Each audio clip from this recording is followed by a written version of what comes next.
guys. Kain po tayo. Kumakain sila sa loob. Kumuha ako ng 1 slice. So dito tayo guys.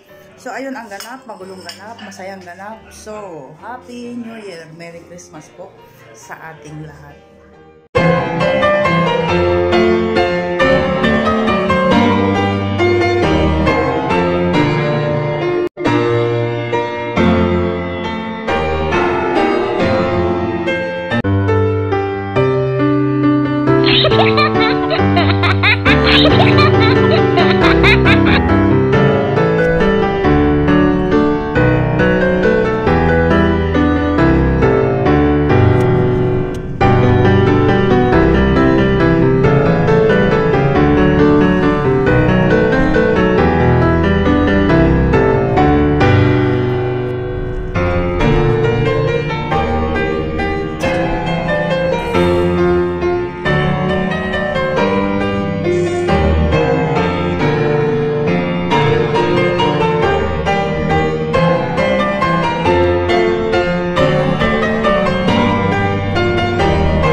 So dito guys, Christmas Day lunch po.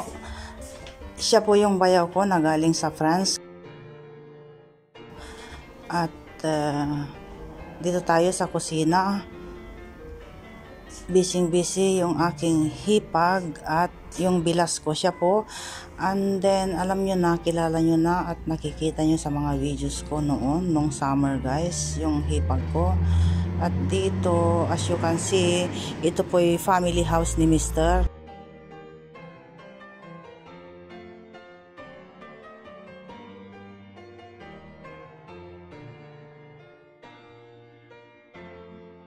At dito nakikita nyo guys, meron pong dining room dyan, dining table, pero never po namin ginamit yan.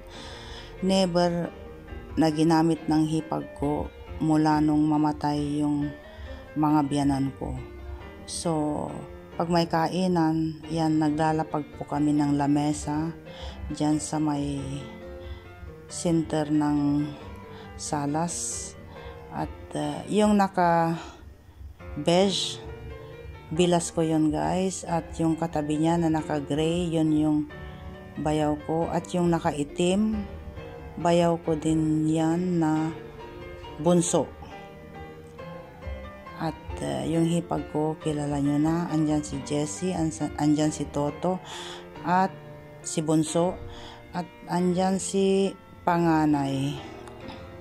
So, maraming ganap, pero wala tayong nakuha guys, dahil punong-puno po ng pagdiriwang at kasiyahan ang nangyari. Kaya lang wala po tayong nakuhang video. Tapos na rin dito, bago kami kumain, tapos na rin dito ang bigayan ng gift. Pagtanggap ng gift. I mean, dahil galing nga sila from outside, marami silang dalang pasalubong. Ang nakarami si Bunso, dahil siya ang bata, baby namin sa pamilya guys. So ayun, maraming natanggap si Bunso. Basta marami. Lahat, halos kami ay nagbigay kay Bunso ng regalo. Siya ang nakarami. At yun na nga, punong-puno ng kasiyahan dahil bali 3 taon yata nung last na pumunta sila dito. At I wish na buhay pa yung mga biyanan ko dahil yung biyanan kong babae ang nagbibigay ng yung bang kasiyahan, lalo na pag ganitong Christmas guys. Na-miss ko rin siya. Yung bang siya ang lahat gumagawa ng mga pagkain, mga ganito, ganyan. Kaya yun nga, ang dinala kong pagkain from the house na ginawa ko ay yung 2 klase ng pagkain. At yun nga, na-miss ko yung mga pagkaing Lebanese na yung bang nakaupo ka lang tapos isi-serve lang sa'yo yung pagkain ba na hindi mo na kailangang magpagod. So, ayan, nakikita niyo yung dining room guys dyan. Hindi namin ginagamit yan. Bali, tambakan lang ng mga telephone, bags, or ano dyan. Nasa isang sulok yan. Kasi never po namin ginamit. So, yan po yung 2 araw na pagdiriwang ng aming Kapaskuhan ng aking pamilya at pamilya ni Habi. At kami pauwi na guys. Dahil yung utak ko nasa bahay at alam nyo na may mga nakatenggang trabaho sa bahay. So kung ano man ang magiging ganap sa bagong taon, ako lang ang nakakaalam. Tambak yung utak ko guys, nasa bahay kasi. So we'll see kung anong plano sa bagong taon. So maligayang Pasko at manigong bagong taon po sa ating lahat. Si Lucky, tingnan nyo, nung papunta kami takot na takot siya, pero ngayon ayan, okay na siya. Pinakawalan ko sa loob ng sasakyan. So hanggang sa muli guys, kita-kits tayo ulit sa susunod na ganap. Merry Christmas, Happy New Year sa ating lahat. Naway maganda ang pasok ng 2024 sa ating lahat.